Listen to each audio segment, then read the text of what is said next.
नमस्कार, उत्तराखंड समाचार में आपका स्वागत है। मैं नूतन वरुण। सबसे पहले मुख्य समाचार। प्रधानमंत्री नरेंद्र मोदी ने राष्ट्रपति के अभिभाषण पर धन्यवाद प्रस्ताव पर चर्चा में विपक्ष के आरोपों का विस्तार से जवाब दिया।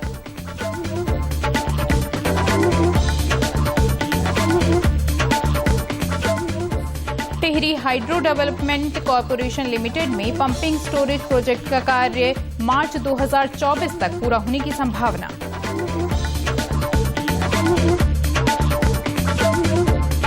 टिहरी के जिलाधिकारी सौरभ गहरवाल ने G20 सम्मेलन की तैयारियों को लेकर विभिन्न सड़कों का निरीक्षण किया।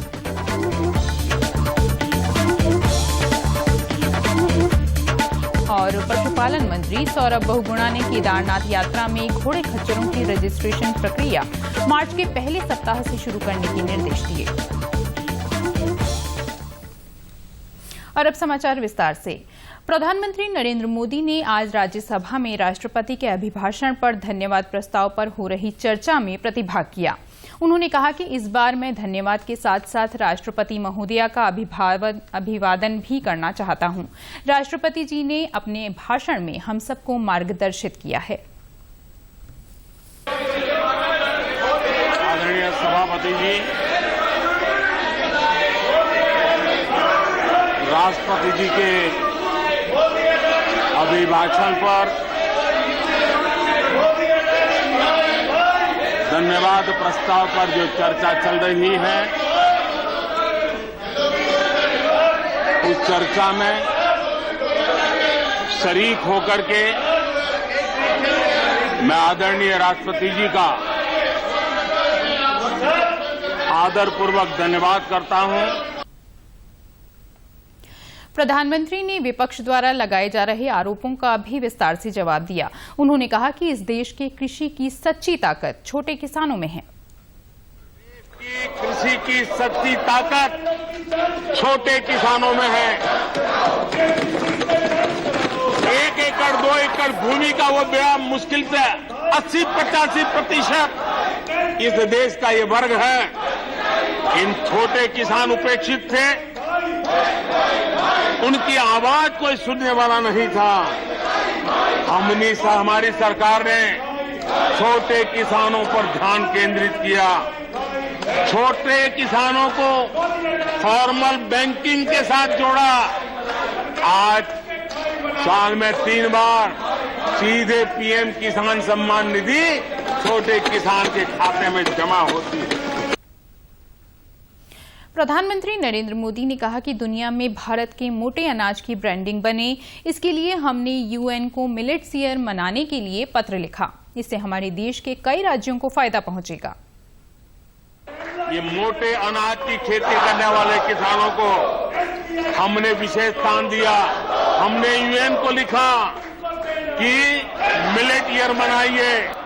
दुनिया में भारत के मोटे अनाज की एक ब्रांडिंग बने, मार्केटिंग बने और उसके सुविचारित रूप से अब उस मोटे अनाज को श्री अन्न के रूप में, जैसे श्रीफल का महात्मा है, वैसे ही श्री अन्न का महात्मा बने और छोटे किसान जो पैदावार करते हैं उनको उचित दाम मिले, ग्लोबल मार्केट मिले, देश में क्रॉप पैटर्न में परिवर्तन आए।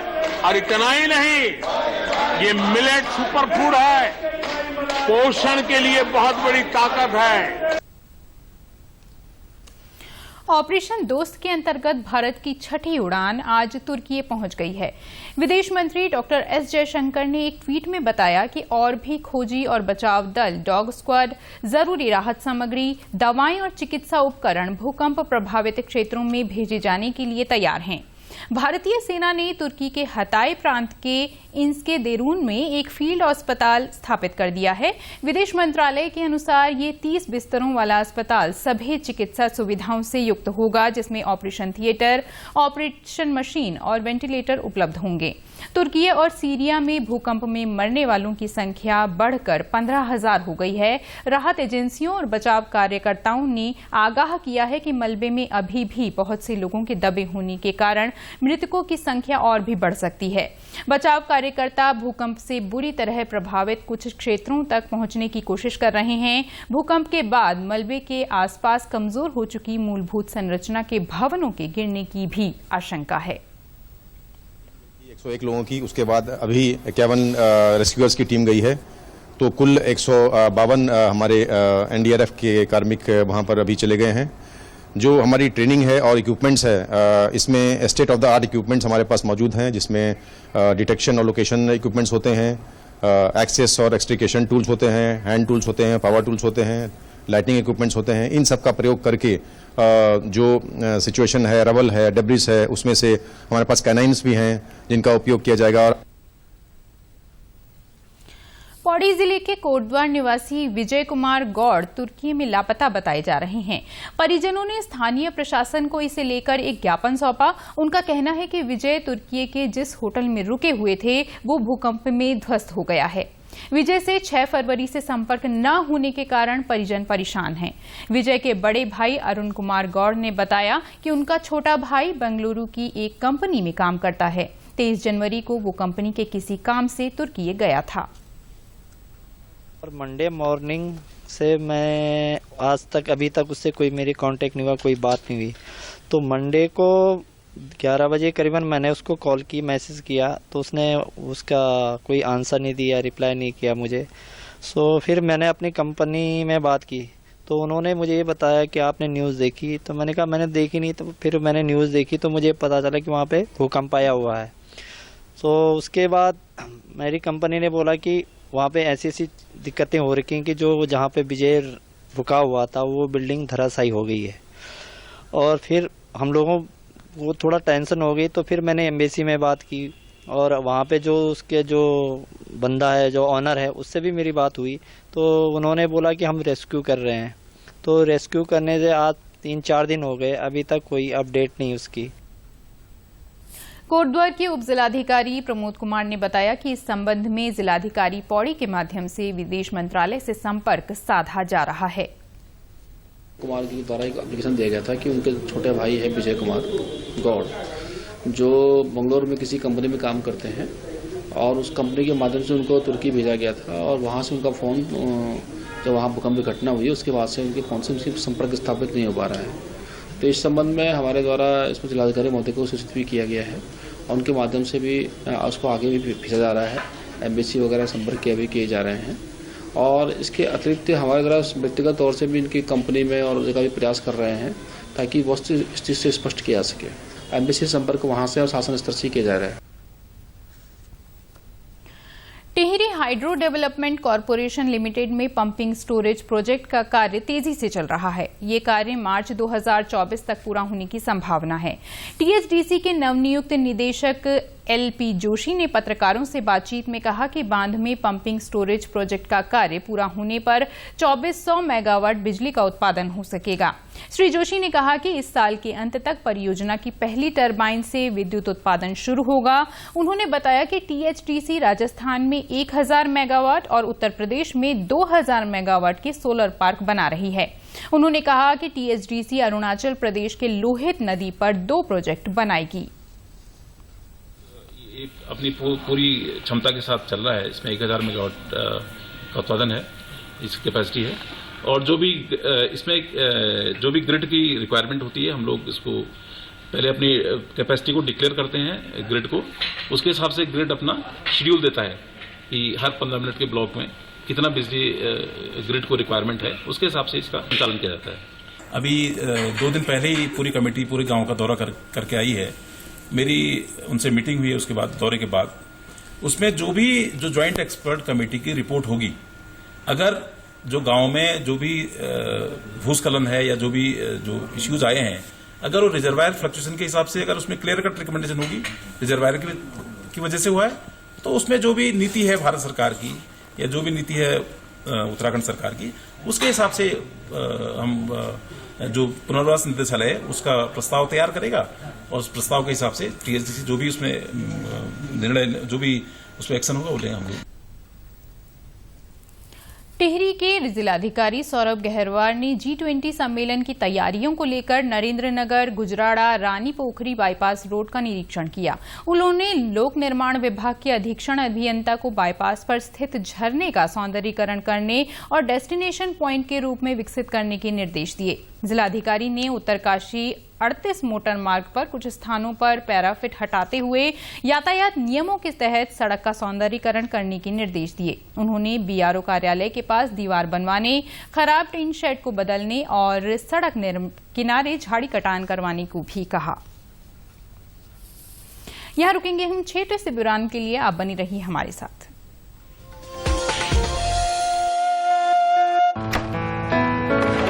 पापा ये सब? हाँ, जो चीजें सालों से बेवजह पड़ी हो उन्हें हटा देना चाहिए। ये भी दादाजी की पुरानी पासबुक और एफडी। अरे ये कैसे रह गया?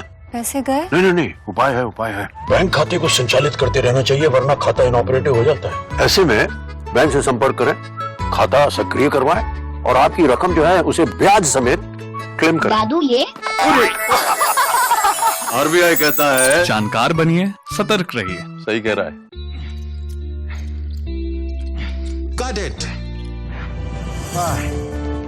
सोचिए, अगर असल जिंदगी में ऐसी हालत हो तो कितनी मुश्किलें होती हैं, लेकिन शुक्र है बैंकिंग के लिए नहीं। अगर आपकी उम्र 70 साल से अधिक हो या आप दिव्यांग हो तो बैंक आपको कुछ जरूरी बैंकिंग सुविधाएं घर बैठे बैठे दे सकता है। आरबीआई कहता है जानकार बनिए, सतर्क रहिए।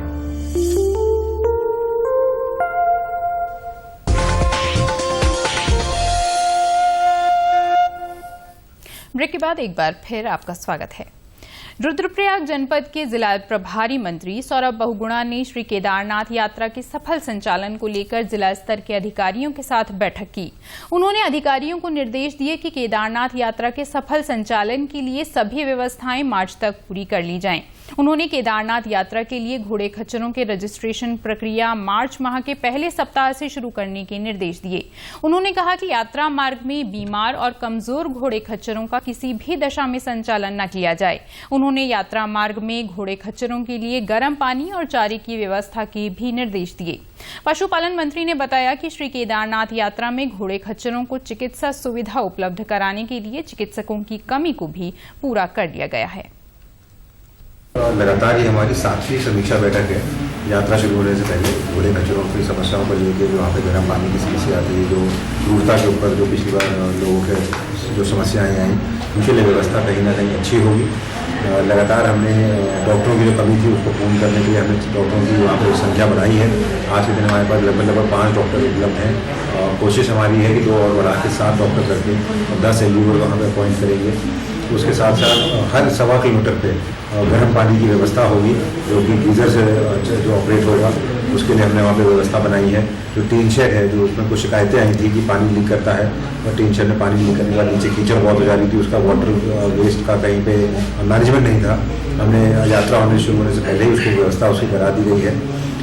हमारे जो डॉक्टर्स के रहने के लिए अस्पताल बहुत बुरी स्थिति में थे, उनके रिपेयर की व्यवस्था करा दी गई है। नैनीताल भाजपा जिला कार्य समिति की 2 दिवसीय बैठक आज हल्द्वानी में संपन्न हुई। नैनीताल जिले की प्रभारी मंत्री रेखा आर्या ने बैठक में प्रतिभाग करते हुए कार्यकर्ताओं से संवाद किया। उन्होंने कार्यकर्ताओं को केंद्र और राज्य सरकार की जनोपयोगी योजनाओं की जानकारी दी। उन्होंने कहा कि कार्यकर्ता इन योजनाओं को प्रत्येक बूथ पर पहुंचाएं, जिससे आम जनता को इसका लाभ मिल सके। प्रभारी मंत्री ने कहा कि आज प्रधानमंत्री नरेंद्र मोदी और मुख्यमंत्री पुष्कर सिंह धामी के कुशल नेतृत्व में राज्य में रेल, सड़क और हवाई सफर के साथ कनेक्टिविटी बढ़ी है। आज हर गांव तक सड़क की सुविधा है। उन्होंने कहा कि राज्य सरकार अंत्योदय परिवारों को साल में 3 गैस रीफिल सिलेंडर की सुविधा दे रही है। उन्होंने कहा कि राज्य में महिलाओं को नौकरी में 30% का आरक्षण लागू किया गया है। मडवे को बढ़ावा जो है केंद्र सरकार की ओर से भी मिल रहा है, उसका समर्थन मूल्य भी घोषित होता रहा है और हम लोग भी अब जो है इस मोटे अनाज के रूप में अब मडवे को प्रोत्साहित करेंगे और किसानों को भी उसमें कुछ न कुछ प्राप्त हो सके, उसकी भी हम चिंता करने जा रहे हैं। तो आने वाले समय में इसी 2023 के वर्ष में ही हम लोग 2 किलो मडवा प्रति राशन कार्ड जो है हम लोग देने को तैयारी कर रहे हैं, जिसको कि सस्ता गन्ना विक्रेताओं के माध्यम से वितरित किया जाएगा। NFSA के हमारे जो कार्ड धारक होंगे उनको प्राप्त होगा। तो यह एक कोशिश है कि पहाड़ के किसानों को मजबूत करना और मोटे अनाज की ओर लोगों को प्रोत्साहित करना। स्वास्थ्य सचिव आर राजेश कुमार ने चंपावत जिला अस्पताल में इमरजेंसी पैथोलॉजी लैब, महिला वार्ड की व्यवस्थाओं का जायजा लिया और मरीजों से बातचीत भी की। आईसीयू के बंद होने पर उन्होंने नाराजगी जताई। उन्होंने इसे शीघ्र शुरू करने के निर्देश दिए। स्वास्थ्य सचिव ने बताया कि चंपावत जिला अस्पताल में 1699 करोड़ की लागत से 50 बेड की केयर यूनिट का निर्माण किया जाएगा।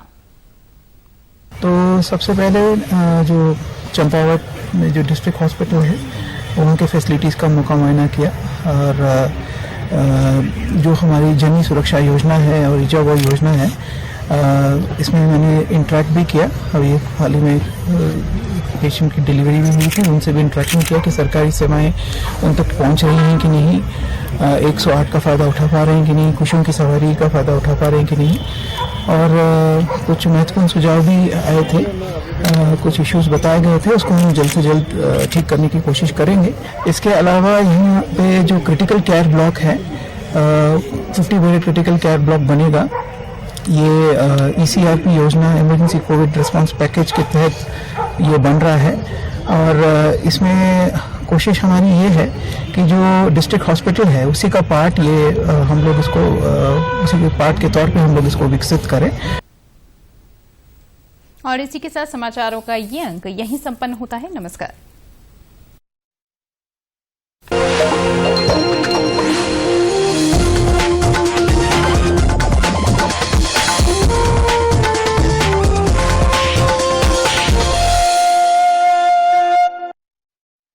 जल्दी करो यार, प्लीज जल्दी। दूसरा कोई मैच है क्या? ऐसा ही कुछ है यार, बैंक जाना है दादाजी को लेके। हाँ यार, उम्र होने पर कभी कभी मदद तो लगती है, पर बैंकिंग में नहीं। वैसे भी RBI कहता है सीनियर सिटीजन सबसे पहले।